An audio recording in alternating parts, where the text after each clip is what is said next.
This is Life Stories Untold. Tonight's story, We Were Never Friends.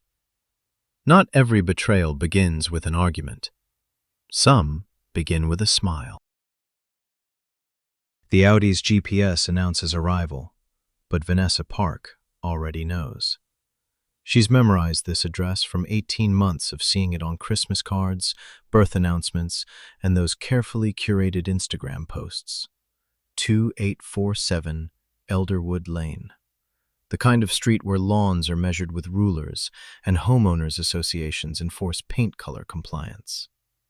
Claire Hartwell's house looks exactly like her life. Immaculate, enviable, false. Vanessa checks her reflection in the rearview mirror. The scar above her left eyebrow is barely visible now. Good. She grabs the wine from the passenger seat, a $200 Bordeaux that Claire will pretend to appreciate while secretly Googling its price, and walks up the stone pathway. The door opens before she can knock. Nessa! Claire's arms are around her, perfume overwhelming, voice pitched at that practiced enthusiasm that sounds like joy, but feels like performance. You came! I wasn't sure you'd actually... Oh my God, you look amazing! Doesn't she look amazing, David? David Hartwell appears behind his wife, 42 but dressing 25, expensive haircut, gym membership he actually uses. His handshake lingers half a second too long. Good to finally meet you, He says. Claire talks about you constantly. All good things, I hope. Vanessa says, knowing they're not. Claire laughs that crystalline laugh. Come in, come in. The others are already here. The interior matches the exterior. Hardwood floors, vaulted ceilings, abstract art that costs more than Vanessa's car. Through the living room archway she sees them, the dinner party guests Claire mentioned in her text, but didn't name. Meredith Chen sits on the white leather sofa, wine glass already half empty, expensive dress, cheaper jewelry. Her husband Brad stands by the fireplace, phone in hand, barely present. And in the corner, arranging appetizers like they're museum pieces, is someone Vanessa hasn't seen in 7 years. Ethan Cross looks up. Their eyes meet. The wine bottle nearly slips from Vanessa's hand. You two know each other? Claire asks, voice bright with false innocence. Dinner is torture disguised as hospitality. They sit at a table designed for 8 but set for 6. 2 couples, 2 singles. Perfectly balanced for maximum discomfort. Vanessa is placed directly across from Ethan, close enough to see the wedding ring he didn't wear when they were together. Far enough that private conversation is impossible. Claire serves courses with commentary. This risotto is from that little place in Tuscany. Remember, Mare? From our trip? The chef there taught me the technique. Meredith nods, but her eyes are on Brad, who hasn't looked up from his phone since they sat down. David pours wine with generous hands. So, Vanessa, Claire says you're in pharmaceutical sales? Regulatory compliance. Vanessa corrects. I evaluate drug trial data for FDA submissions. Sounds complicated. It's meticulous. One error and people die. Silence stretches. Claire fills it. Nessa's being modest. She's brilliant. We met at Stanford. Did I mention that? Same dorm freshman year. She helped me pass organic chemistry.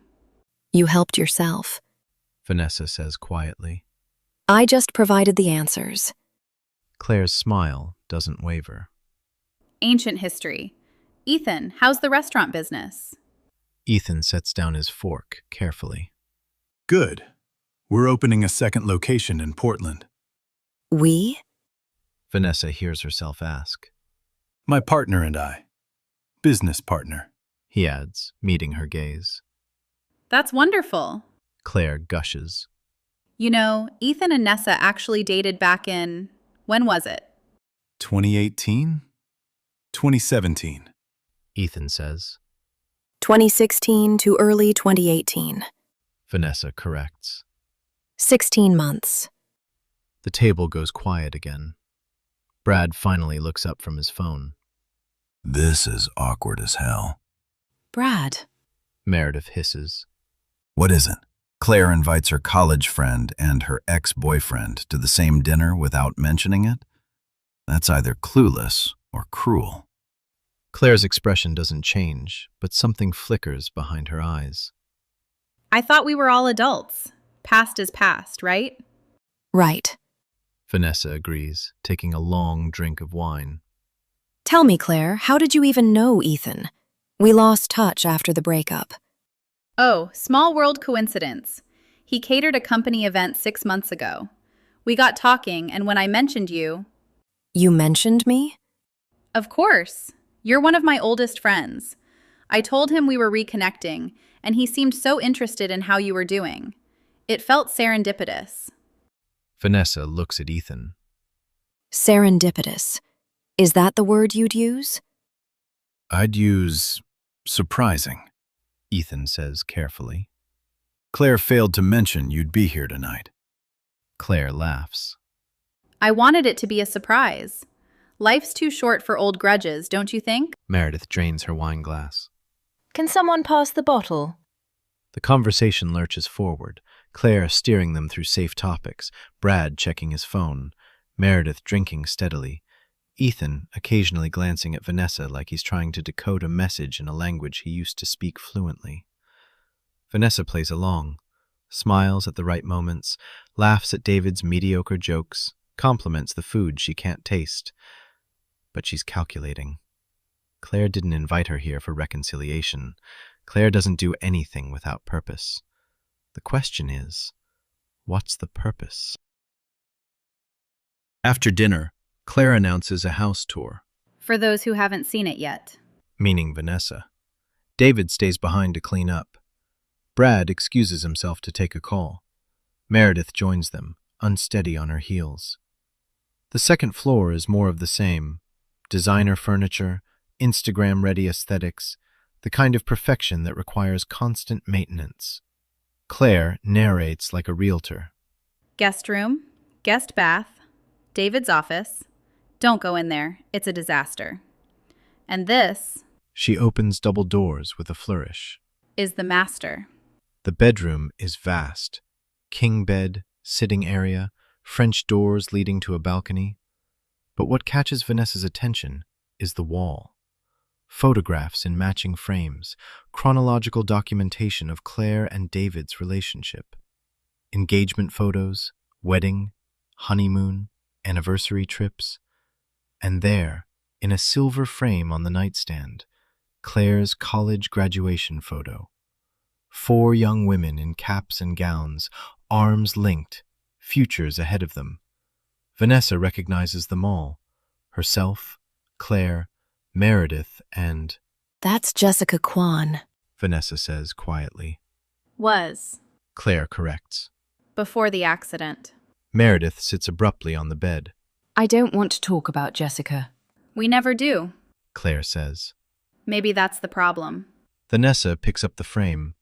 Jessica stands on the far left, bright smile, physics major, scholarship student. Dead at 23 in a car accident that was ruled driver error, but never quite made sense. Why do you have this out? Vanessa asks. You took it down years ago. Said it was too painful. I'm in therapy now. Claire says lightly. My therapist says avoiding grief prolongs it. We should honor Jessica's memory, not hide from it. By ambushing people with photos? Meredith's words slur slightly. By remembering we were friends once. All of us. Before everything got complicated. Things got complicated. Vanessa says. Because you made them complicated. Claire's smile finally cracks. Me? I'm not the one who... She stops, breathes. Let's not do this. Not tonight. I genuinely wanted to reconnect. To show you my life, my home. David and I have worked so hard for this. David's money worked hard. Vanessa says. You just married it. The slap comes fast. Claire's palm against Vanessa's cheek, sharp and sudden. Meredith gasps. Vanessa doesn't move. Get out. Claire says, voice shaking. Get out of my house. Gladly. Vanessa sets down the photograph. But Claire, whatever game you're playing, whatever reason you really invited me here, I'm not the same person I was at Stanford. You can't manipulate me anymore. She walks out, down the stairs, past David in the kitchen, who calls after her but doesn't follow. Ethan meets her at the front door. Vanessa, wait. Don't, She says. Whatever she told you about me, whatever story she spun, it's a lie. Claire doesn't reconnect with people. She collects them, uses them, and then destroys them when they're no longer useful. She said you'd say that. Vanessa laughs bitterly. Of course she did. Tell me, Ethan, did she mention why we stopped being friends? Did she tell you about Jessica? His expression answers. No, Ask her. Vanessa says. Ask her what really happened that night. Then decide if you want to keep taking her catering contracts. She leaves, the perfect house behind her, the perfect lie exposed. But in the rearview mirror, as she drives away, she sees Claire standing in the upstairs window, watching, smiling. Vanessa's phone buzzes at 2:47 a.m. She's not sleeping, hasn't slept well since the dinner party 3 days ago, so she sees the message immediately. Unknown number. We need to talk. About Claire. About what really happened. Meet me tomorrow, 3 p.m., Riverside Park, North Entrance. Come alone. M.M. Meredith. Vanessa stares at the screen, deletes the message, lies awake until dawn. At 2:55 p.m., she's at Riverside Park. Meredith arrives 10 minutes late, designer sunglasses hiding what are probably designer eye bags. She's lost weight since the dinner, or maybe Vanessa just notices now, in daylight, how thin she's become. You came. Meredith says. You said it was about Claire. It is. But also about us. About Jessica. About the lies we've been living with for 7 years. They walk along the river path, not looking at each other. Two women having a casual conversation, nothing urgent, nothing dangerous. Brad's leaving me. Meredith says suddenly. He's been having an affair for 8 months. Some associate at his law firm. 26 years old. No baggage, no history. He told me last night. I'm sorry. Don't be. I haven't loved him for years. Maybe I never did. Maybe I just loved the idea of being married, being settled, being someone who got away from She stops walking. what we did. Vanessa's pulse quickens. We didn't do anything. Didn't we? Meredith removes her sunglasses. Her eyes are raw. Jessica died because of us. Because of what we knew and didn't say. Because Claire convinced us that silence was loyalty. Jessica died in a car accident. She lost control on a wet road. She lost control because she was upset. Because earlier that day, she found out about the scholarship. The air seems thinner suddenly. What about the scholarship? Vanessa asks, though she knows. God, she knows. Claire stole it. Meredith says. The Thornton scholarship. Full ride, stipend, everything. It was supposed to go to Jessica. Dr. Martinez told her she was the selection committee's first choice. But somehow, Claire's application got substituted. Different letters of recommendation, different essay, but Jessica's research data. Her work. Her words. Just enough changed to look original. You don't know that. Yes, I do. Because I helped her do it. Claire asked me to proofread Jessica's application. I made copies. Gave them to Claire. Didn't ask why. Vanessa closes her eyes. And I provided the access. What? Jessica's dorm room. She asked me to water her plants while she visited her grandmother that weekend. I gave Claire my spare key, told myself it was no big deal. They stand in silence, the river flowing past, indifferent. Jessica confronted Claire the morning she died. Meredith continues. I heard them in the library.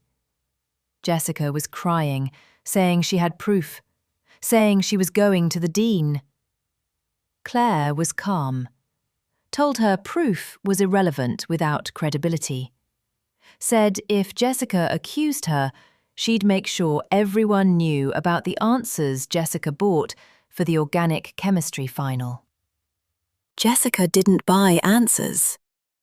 No, but Claire planted evidence that she did. I saw the emails. Claire created a fake account, sent messages to Jessica's inbox offering answer keys, made it look like Jessica had accepted. Jessica probably never even saw them. But the dean would have.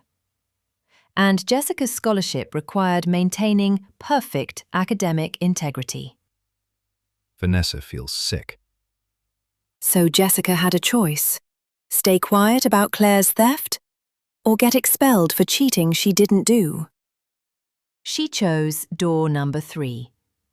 Got in her car, drove too fast in the rain, missed a curve on Highway 7. Meredith's voice breaks. The coroner said she died instantly. I remember thinking, at least she didn't suffer. But she did suffer. She suffered knowing her best friend betrayed her, that her work was stolen, that speaking the truth would destroy her future.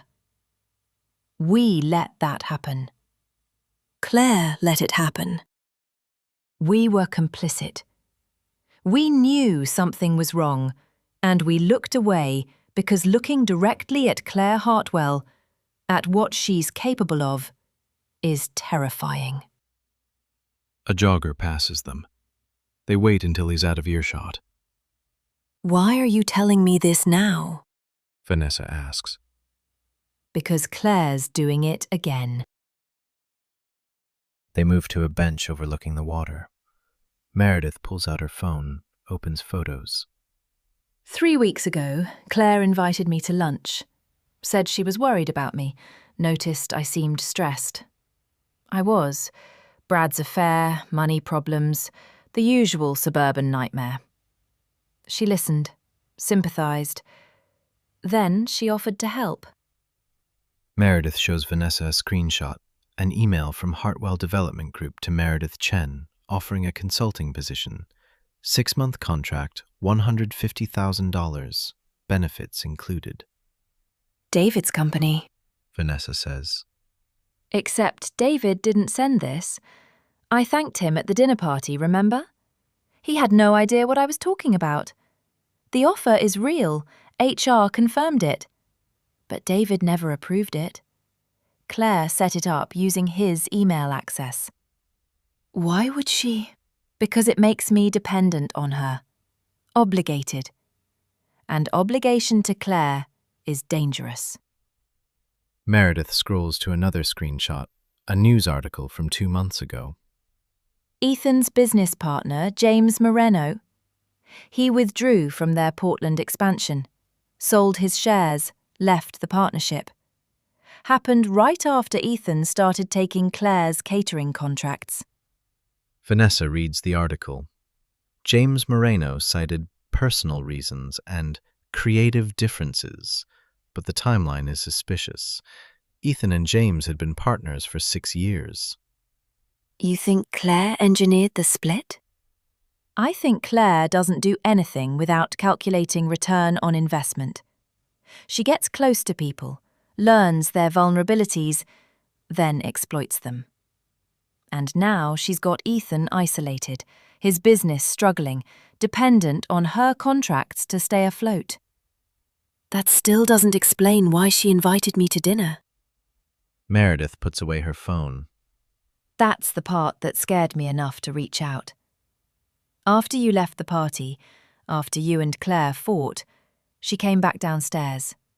She was furious, shaking, but also energized, like she'd won something. She told David you'd always been jealous of her, that you'd tried to sabotage her at Stanford, that she'd given you another chance and you'd thrown it back in her face. That's insane. That's Claire, rewriting history to make herself the victim. But here's the thing. She pulled me aside before I left, hugged me, thanked me for coming. Then she whispered, "Meredith, I need you to do something for me. It's about Vanessa, about protecting all of us from what she might do." Vanessa's blood runs cold. What did she want you to do? She wants me to testify that you were obsessed with her at Stanford, that you made threats, that you blamed her for Jessica's death, even though everyone knew Jessica's accident was just that, an accident. Testify where? Wherever she needs me to. Court, police station, HR departments. She didn't specify. But Vanessa, she's building a case against you, documenting things, creating a pattern. And I think Meredith's voice drops to a whisper. she's going to do something terrible and frame you for it. The river keeps flowing. Families walk past with dogs and children. Normal Sunday afternoon, normal lives, while two women sit on a bench discussing how their friend might be planning to destroy one of them. Why would she do this? Vanessa asks. I haven't seen her in years. I rebuilt my life. I moved on. Did you? Meredith asks gently. Vanessa doesn't answer. Because Claire showed me something else. Photos from your social media, your LinkedIn, your company bio. She's been following you, tracking your career, watching you build success. Meredith pauses. You got the Thornton Fellowship, didn't you? Last year. The advanced research position. Vanessa nods slowly. The same fellowship program Jessica applied to. Different tier, different field, but same foundation. Same committee chair, Dr. Martinez, who's never forgotten what happened to Jessica. Claire applied for it too. Got rejected. And you got accepted. Understanding crashes over Vanessa like cold water. She thinks I took something from her. She knows you earned something she couldn't have. And to Claire, that's the same as theft. You're not supposed to win, Vanessa. You're supposed to stay in your assigned place. The smart girl who does Claire's homework, who provides access when needed, who knows her place in the hierarchy. I'm not that person anymore. Which is exactly why you're dangerous to her. Meredith stands. I'm leaving, Brad. Taking my settlement, moving back east, getting away from all of this. You should do the same. Leave Seattle. Start over somewhere Claire can't reach you. Run away. Survive. There's no winning against Claire. You can only get far enough away that she loses interest. That's what I should have done 7 years ago. Vanessa watches her walk away, designer sunglasses back in place, life falling apart but still running. She pulls out her phone, opens her contacts, hovers over a name she hasn't called in 18 months. Then she makes the call. Vanessa is calling someone, but who? And what will they do about Claire's escalating manipulation? If you're still here, You already know something isn't right. Episode 2 changes everything. Subscribe to Life Stories Untold so you don't miss what comes next.